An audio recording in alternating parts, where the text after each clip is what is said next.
Good morning and welcome to another great edition of Money Truth Moments with our very own Money Truth expert, whiz guru, and whisper, Judy Copenbarger. How are you?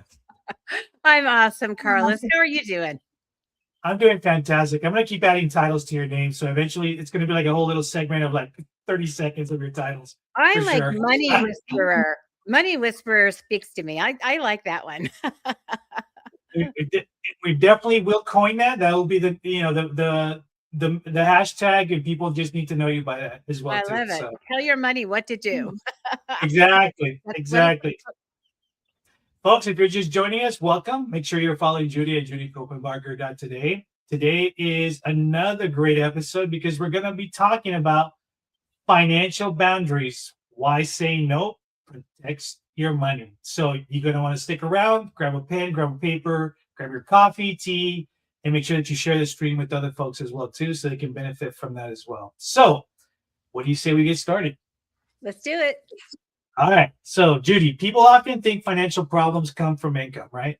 So, how often do they actually come from boundaries? Well, it's like anything in life, right? We've got to set boundaries. We've got to have goals. We've got to, head in a certain direction. And sometimes, whatever area of life it is, we're, specifically talking about financial here. But when you're heading in one direction, there are a lot of things you say yes to. The key is being able to say no to things, right? Yeah. No, I'm not going to spend money on that. No, I'm not going to make that choice. And when you say no to some things, it opens up room to say yes to other things. And it really makes a big difference in the bottom line for people when they get this. And I think that those two little letters are sometimes the hardest thing people tend to not be able to do, right? And Yeah. we're going to get more into that as we continue. But so let's talk about why do people feel guilty saying no, especially when money's involved? Well, if you're dealing with a family or with other people, personalities, right? Some people are pleasers and they don't want to say no. They don't want to disappoint the sales clerk. They don't want to disappoint their children. They want to say yes all the time. It's fun to say yes all the time. I think another thing is maybe approval. We want to have something or look a certain way or own a certain thing where there's status involved or some kind of approval, so there's so much psychology behind money and, where money goes and how people access it and how they use it. Um, this is kind of the soft side of money, that we're talking about today. And it's such a subjective thing because we're all different. We come from different households with different values, different goals, different appreciation, different thoughts, about what money is, how to use it, how to earn it, how to spend it, how to manage it, all of that. And for some people, I think they don't want to say no, for any of these reasons. And then they can't say yes because they're in a bind. Maybe they have too much debt or there's no money left in their spending plan, which some people call a budget, get the B word. So there's so many reasons, and it's worth looking at, which I think is the whole purpose today, to just reflect a little bit on a little bit of the why. Why do I do these things? Why do I end up here again? I'm spinning. I've been here before. I don't like it. So when you take a look at it, then you can do something different. You just reminded me. I'm going to go back to our beginning of the show where we're talking about you being a money whisperer. But I think in these sessions, in these segments that we talk about finance and all that, it's become basically finance therapy. I don't know. You're kind of becoming a financial therapist now. You know what I Dr. mean? Judy instead of Dr. Yeah, Phil. there you go. Well, that works. I do have a doctorate degree, so we can go with that. But I But do like to whisperer. Yeah. and I love the fact too because you are touching on things that we tend to do it and ignore just because we don't want to make anybody sad, and it's those hard things that you don't want to say no to. Yeah, and I see that in my client meetings. We spend as much time on our life and our outlook on life and our quality of life and all the other aspects of life as we do money. Because money, a lot of it takes care of itself. Once you get the taxes worked out and you get the money, assessments worked out, and you get, where it's going to go and how we're going to cover, the expenses and projections and goals. And that's kind of technical. I mean, there's a little bit of art to it, but mostly it's a science. The dollars each have a role to play and they go to their spot. You whisper them to their spot, right? But it's the other side. It's the choices that we make when we say, well, yeah, that was my plan, but I really want to do this. Or maybe there's a conflict around a goal. If you're dealing with a husband and wife and one thinks savings is this and the other one thinks savings is that, or what should we spend on a car? Should we spend 150,000 on a car or 40,000 on a car? Right? Or somewhere in between.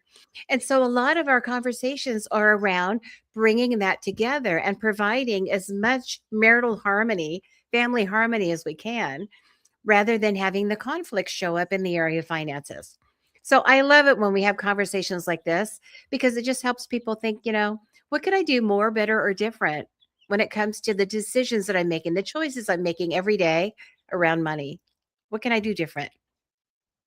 And so let me ask you this, because we are talking about also mindset. We're all talking about the things that we don't want to really acknowledge or think about because it's just, yeah, I don't want to deal with it now.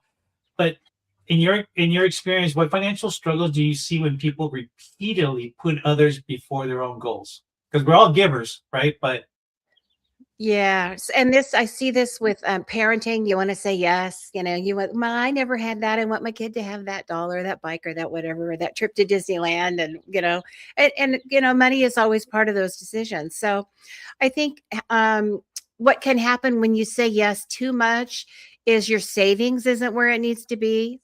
Your debt is going to be accruing, beyond, where it should. It's okay to have some healthy debt or leverage. I would call it leverage if you're managing it right. Then maybe you have one spouse doing it and the other one doesn't want it done. Then you get the conflict there. You get that resentment going.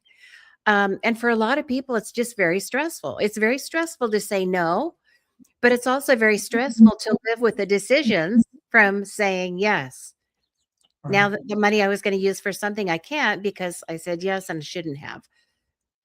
Shouldn't, wouldn't, couldn't. I think Paul right. said that, right? That which I would not, that do I do. I wish I wouldn't do it, but I'm already through, right? That's biblical. And it's just, it's age old. We, just sometimes do, and it's like, why am I doing that? Why did I eat that whole pie? Why did I do that? Why did I say that? I heard it come out of my mouth. I wish I could take it back. We just humans do that. And sometimes it shows up in the financial world. Folks, if you are just joining us, welcome to the show. Please start watching the beginning of the episode also when you get a moment. And if you're not following Judy, please do so at judycopenbarger.today. Today's episode is all about financial boundaries and why saying no protects your money. So I want to keep going because we always run out of time on great subjects. So I want to make sure we can fit as much as we can in on this.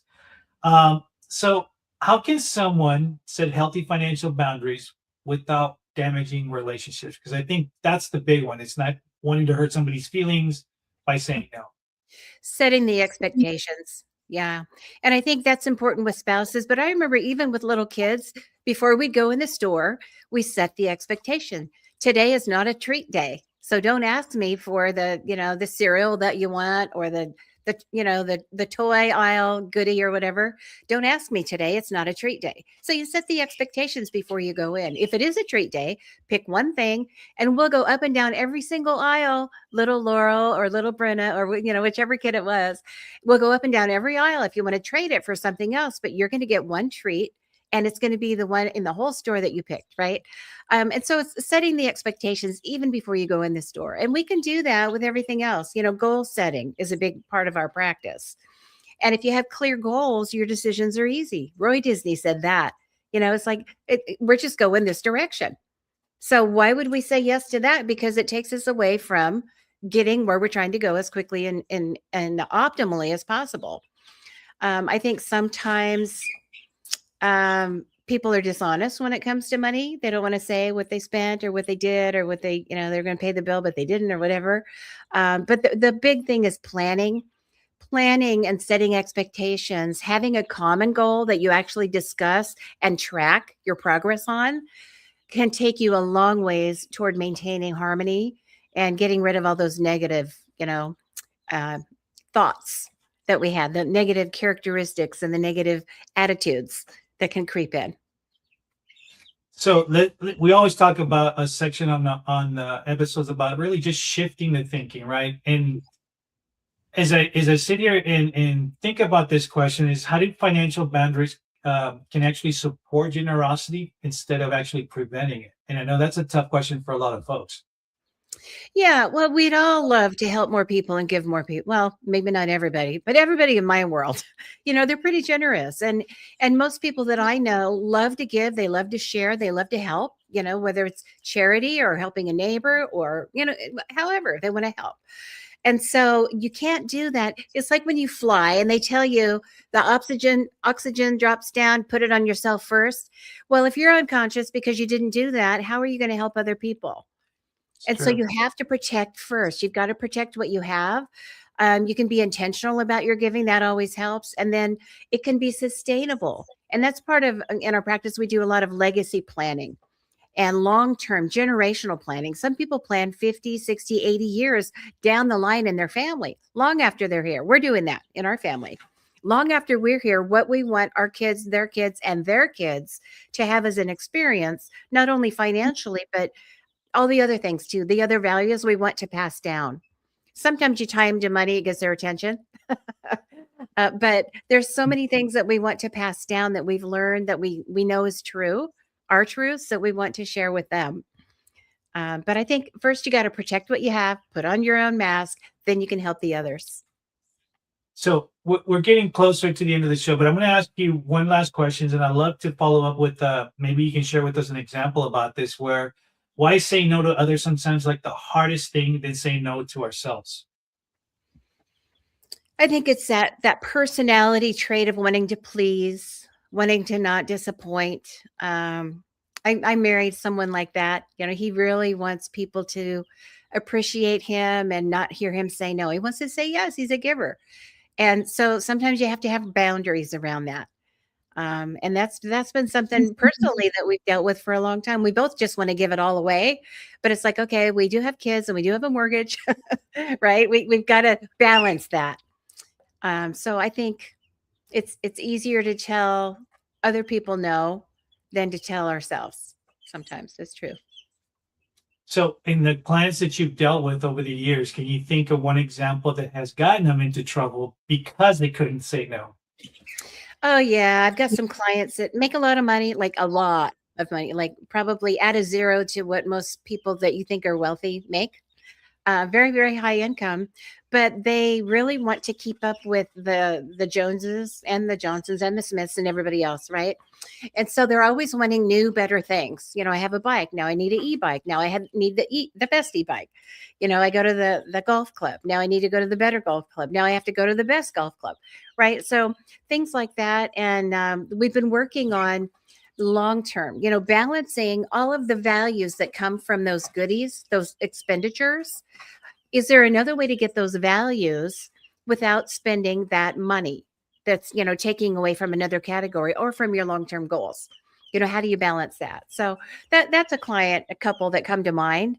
And for them, it was the area of spending, not necessarily the area of saving.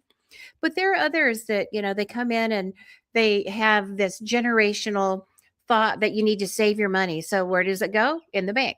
Put your money in the bank or maybe a credit union, right? If they dare.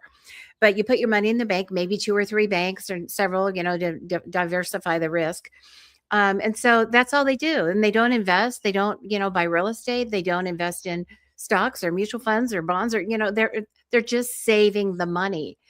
And so it's hard to say no to that if you grew up where that's the truth in your family. Save your money, cash, cash, cash. Well, put it to work, right? Mr. Money wants to go to work, right? Let's personify, let's whisper to the money, right? Give it a role to grow. And so I think that kind of comes to mind just to answer your question. Did I answer your question? You did actually, and it's actually perfect timing because we are at the tail end of the show, folks, and you know what that means.